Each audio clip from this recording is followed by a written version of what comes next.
Can you imagine if every time one of your customers did business with you, they said, wow, that was awesome? How confident would you be in the longevity of your company? Customers are so savvy and have so many options right now that if we don't meet their expectations, they're out of there. But what's cool is if you can exceed their expectations, you can turn them into walking billboards, free marketers for your business. In this video, we are going to talk about wowing customers with your customer service. My name's Meredith, and this is the Meredith Callagher Show, where we talk about marketing plans for small businesses. I believe that hope's not a strategy. You have to put a plan in place to be successful. This would be a great time to subscribe and ding the bell so every time I post a new video on Tuesday mornings, you get a reminder. If you're a small business, pause the video now, comment below me so I know that you're a small business watching, that's me, and then download the Brainstorming Worksheet that I've linked below. You just have to enter your name and your email address, and a worksheet will pop up that asks you questions to get you thinking about how you can implement these customer service elements that we're about to go over in your own business. I have a feeling that I might spark an idea that you could use for yourself. This video falls right in the middle of a series that I've been doing on word of mouth marketing. There are 3 parts that we've identified for word of mouth marketing. Your friends do business with friends, and for the past 2 weeks I've posted videos on how to make friends, because if you have more friends, you get more business, at least to start with, right? And then once you get people in the door, it's the customer experience. It has to be on point. Give them right what they expect and they'll come back. But then if you can exceed their expectations consistently, that's when the word of mouth marketing kicks in. And the final piece are talk triggers. Triggers that we can make a part of our business or give to customers when they leave to really ignite word of mouth marketing. Today, we're going to talk about customer service. I've mentioned on this channel before, but my day job is editor and owner of the Scout Guide Miami. I sell annual advertising packages to locally owned businesses. Within that package, we print an annual guide and then offer online advertising opportunities.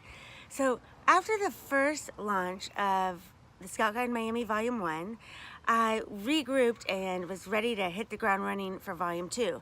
And I started off with brainstorming on marketing techniques on how to reach more clients, more locally owned businesses, more. But then it hit me. Well, actually, a business coach hit me over the head. I highly recommend hiring a business coach. I'll link to mine in the video below. But anyway, I digress.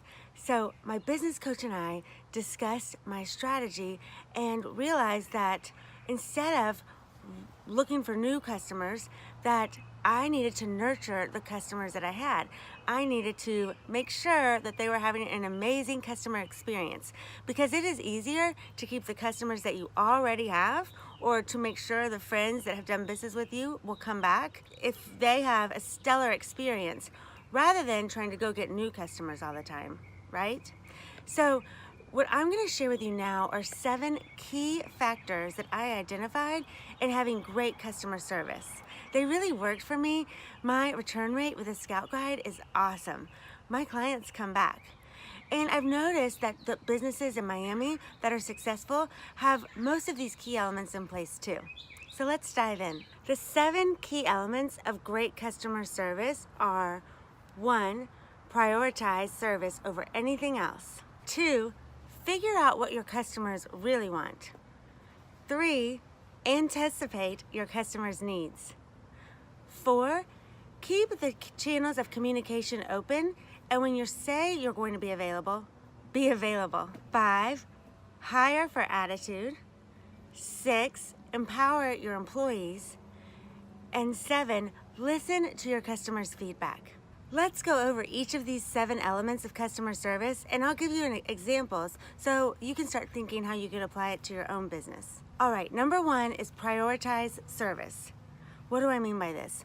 Well, as a small business owner, you cannot compete, at least you usually can't compete, with the big national chains on cost, on advertising or marketing dollars, or on quantity. And what I mean by that is a quantity or a variety of goods or services, right? But what you can compete on is great customer service. Let me give you an example. I just read this online. Books and Books, our local bookstore here in Miami, shared a post from another bookstore in another part of the country. They explained to their followers that when they sell a new release hardback for $27 and you see it on Amazon or somewhere online for half that price, what's happening is Amazon or this national seller is actually losing money on that hard copy because they had to buy it from the author or the publishing house for, say, $20, but they can afford to lose money on hardback books because they're making money on advertisers on their website or in all sorts of other different ways.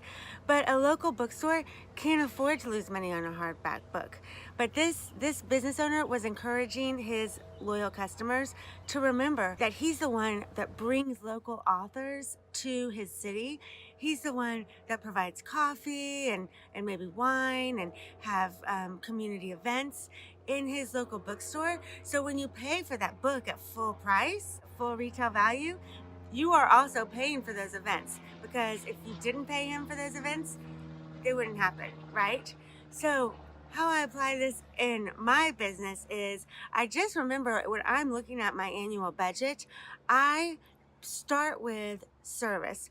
What dollars do I need to spend to make sure that my customers have a good experience? And then I drop to marketing, right? Because service is the most important to keep my customers with me. Second, identify what your customers really want. Let me give you an example. I think the Infinity of Coral Gables dealership has definitely figured this out. In their new dealership, they have a free nail bar, they have an awesome childcare room, and they serve something like the fanciest coffee in the world. I don't know, they have some claim to fame. All I know, there's a gorgeous barista and it's delicious coffee. That's what I wanted. Guess what kind of car I drive? An Infinity. No, it's true. I had, and sorry Honda, I hate to hate on you, but come on guys, your dealerships are no fun. For years, when I did not have a front seat child rider, I felt like the best car for our family was a Honda Odyssey minivan, and it was awesome. And I loved to rent it. Every 3 years I switched it out, and then the kids could mash up as many goldfish as they wanted to or dirty that car up, and then I would just hand it back in and get keys to a new minivan. I really know how fortunate I am. That was awesome. But have you ever sat in a Honda dealership? Ugh, no fun. And I know they don't prioritize service, right? They're prioritizing cost probably and functionality of car. But Infinity and some other dealerships, but we are lucky to have a brand new Infinity dealership here in Coral Gables. They were able to identify what I wanted, and what I assume lots of other men and women wanted.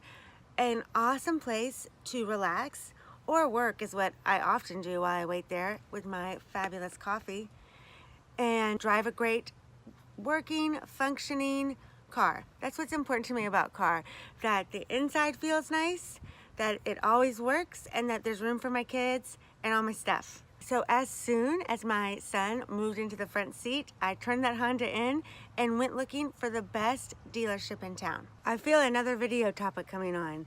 How to identify what your customers really want. That's a very big topic. We could talk about it for a whole video. In fact, someday soon we will. But for now, let me leave you with the Baines & Company value pyramid, their B to C value pyramid. It really helped me identify what my customers want. This company has identified and created this pyramid of 30 values that we customers buy for and look to have met by businesses.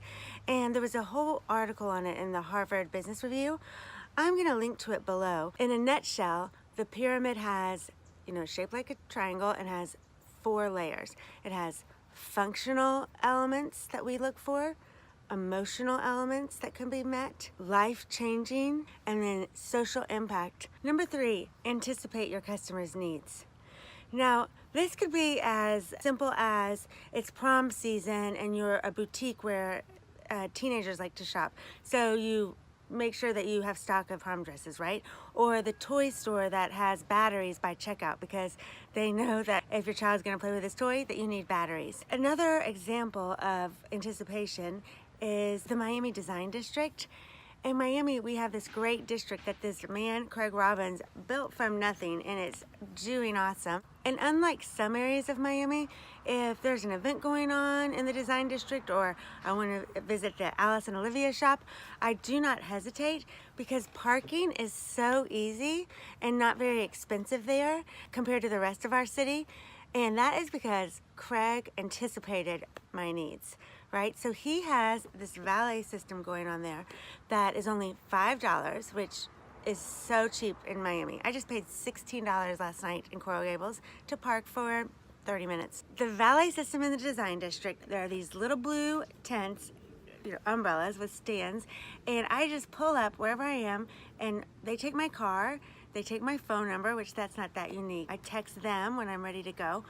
But what's cool is I can pick up my car at any of the stations in the design district. So if I drop it in front of Louis Vuitton, since I frequent Louis Vuitton, I can pick it up across the design district if I end my day with lunch at Michael's. How cool is that? I just text them where I am and which stand I'm at, and they bring my car there. So Craig knew that I wanted easy and cheap parking, and that was so smart because I'm telling you, he gets more customers to his shopping district that way. And you know what? He went one step further. We get a lot of crazy rain, especially in the summer here in Miami, and their valet stands have free umbrellas. How awesome. And they're really big, so just the kind you need to shop and buy lots of things. So if you can anticipate what your customers need before they even know, because you guys, I probably should, but I don't think every time, oh, I better put my umbrella in my car when I go shopping. Craig had me covered, right? So if you can anticipate your customers' needs before they even realize that they need something, that's great customer service. Number 4, keep your communication channels open. And if you say you're gonna be available, be available. For great customer service, you need to create as many ways for your customers to communicate with you as possible. I would suggest thinking about where your customers are and being there and following up and answering as soon as you can when a customer contacts you. If you have brick and mortar, have a phone number and answer that phone, or at least explain on the voicemail why you can't answer it. If you're calling during business hours, I might be with a customer. I check my messages every day at 12 and we'll call you back then, or we'll be in touch with you within 24 hours. Whatever you can do and as much as you can do, do it. And go where they are. If you're on Instagram, then communicate with your customers there. Check your direct messages. I learned this the hard way about a year ago, and you might remember this if you follow me on social media channels. In anticipation for Meghan Markle and Prince Harry's wedding, I carried around a 6-foot Prince Harry and went to visit my customers, and then we took photos in their place of business and tagged Prince Harry and tagged the business. It was so fun, and the response was so great on social media that spurred me on to go visit more and more places. And apparently word got around Miami because about 3 weeks after the wedding, I discovered the direct messages that I think are from people that I'm not following. They hide them. I know this now. With a little blue number on the top right corner. Well, a reporter from one of our local news stations had gotten wind of my Prince Harry shenanigans and wanted to interview me about what the heck I was doing. You guys, that would have been such great coverage for my clients if I got to show her all the places of business that I had taken Harry. But I missed it because I wasn't watching my communication channels and making sure that because I'm on Instagram that I knew how to communicate with my clients there. So the lesson that I learned and that I can pass on to you is if a client can find you there anywhere, whether it be Facebook, Twitter, Instagram, Google, make sure you understand how they might be communicating with you, make it easy for them, and follow up when they do. Number 5, hire for attitude. Now, this seems obvious, but it's also a little bit tricky. In my business on social media, I post influencer type posts about great locally owned businesses around Miami, including my clients, every day. And I've realized what my clients really appreciate about me is my attitude. I go in their business and I am so excited, genuinely excited to see them. I am so inspired by these small business owners that I am just honored and thrilled every time I get to be around them. Plus, I love to shop. I love fashion, I love food, I love great design, and I know that that comes through in all local businesses, but especially with my clients because I always chat them up, right? So if I were to hire someone to help me with social media, I really know that I have to be super picky and make sure that they have the same attitude and love of small businesses that I do. And really the style of their posts, if that was different, that would be okay. But the attitude that I have with my clients really would be the most important thing. Let me give you another example. I recently was listening to one of my favorite podcasts, Building a Story Brand by Donald Miller, and he interviewed the owners of his favorite fine dining restaurant in Seattle because he believed they have stellar customer service. These two gentlemen, they said for sure that they hire for attitude. What they're looking for in a potential server at their business is, in their words, someone who is raised right. Someone whose mama taught them the rules. Because they said that you can teach fine dining. You can teach someone when to lift the cover and how many forks to be placed. But what you can't teach is that attitude of gratitude almost, but also that welcoming when you come in my home. I want to serve you. I want you to have a great experience. They said that is not teachable, that has to come from someone's upbringing. So they place attitude as their number one priority and worry about experience second. Keep that in mind when you're hiring for your business. What attitude do you want your employees to have? You can teach them the rules. Number 6, empower your employees. I read once that Disney World got rid of the 3 words, "It's our policy," and told employees to make a decision in the moment. I can imagine that for park goers, that is hugely helpful and not infuriating if you hear some employees say, it's our policy to do XYZ. Let me check with my manager if we can break the rules, right? Disney World's supposed to have some of the greatest customer service. I saw this and applied to my own business when one year I had hired a couple people to help me with sales, and they were so much more effective when they felt empowered by me, when they were getting a contract signed. And you know, our contracts are pretty involved because we sell annual advertising packages. So these sales employees needed a little wiggle room to negotiate with the customer to get that contract signed. And not just to make my employee happy, right? But that was so much easier for the customer to know that all of their questions were getting answered by this sales representative. When they could answer the questions the best way they knew how. And the reason that they could do that for my customers is because I had empowered them to do so. Does that make sense? As I was doing research for this video, I read something that I thought might be helpful to you. If you could empower your employees to do what they think is fair, then that might provide great service for your customers. What do I mean by that? Say you're a storefront and someone comes in asking to return something, but that's not the store policy.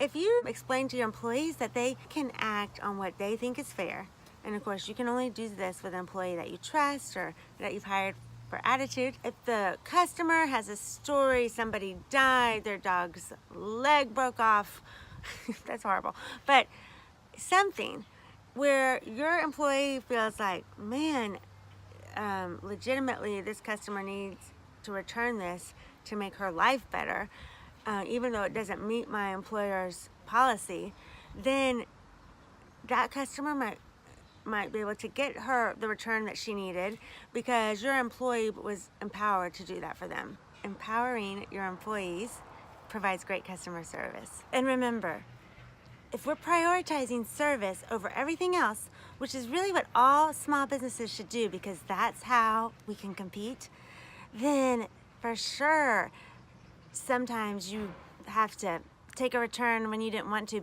and it might lose you some money. But in the long run, it's not, because service is where we compete. Service is what's going to cause word of mouth marketing. You lose money, it didn't meet your return policy, but that's okay because your customer is satisfied. And number 7, respond to your customers' suggestions or complaints. Remember, a complaint only turns into a problem if a customer doesn't tell you. If a customer does tell you and complains to you or your empowered employee, then you can fix it, right? So you've got to listen, and I'd say encourage people to give you feedback. Again, I think we can talk about that on another episode, but just keep that in mind to always respond to suggestions or complaints, whether it be in person. Maybe you have a comment box, if that makes sense. I've seen it at gyms, and I think it works great to talk about a class afterwards. And also online, you guys. That is super important because a complaint can get away from you. I know you've all seen examples of that. Online, the trick to remember is a complaining customer is always right. Do not argue with them. You've got to maybe put a strategy in place to deal with any negative comments online. We'll go over that in another video, but I want you to maybe even practice, like you kill them with kindness, or maybe it's snarky and you make fun of yourself. But I believe that ignoring negative complaints, it could be the way to go if you're getting thousands of them and thousands of good ones. But for most small businesses, at least the ones that I work with, we aren't getting thousands of comments, right? We're just getting a few, and you should be able to respond to each one with the company attitude that you've developed and as part of your brand. Have you had a great customer experience recently?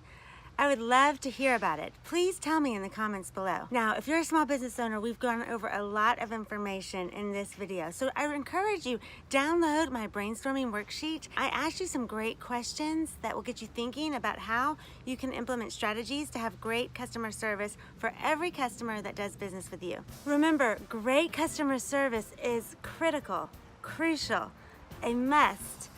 If your customers are going to become free marketers, and word of mouth marketing is going to happen. Let's do it. Implement these customer service elements. Strategize to grow exponentially your word of mouth business, because we all know it's been proven that that is the best way to market for your small business. If you enjoyed this video, I would really appreciate you to subscribe and to like it and to share with your friends. I love working with small business owners, and if you share it, that lets me help more small business owners create marketing plans. Have a great day. See you next week when we talk about top triggers that you can implement for word of mouth marketing. Bye.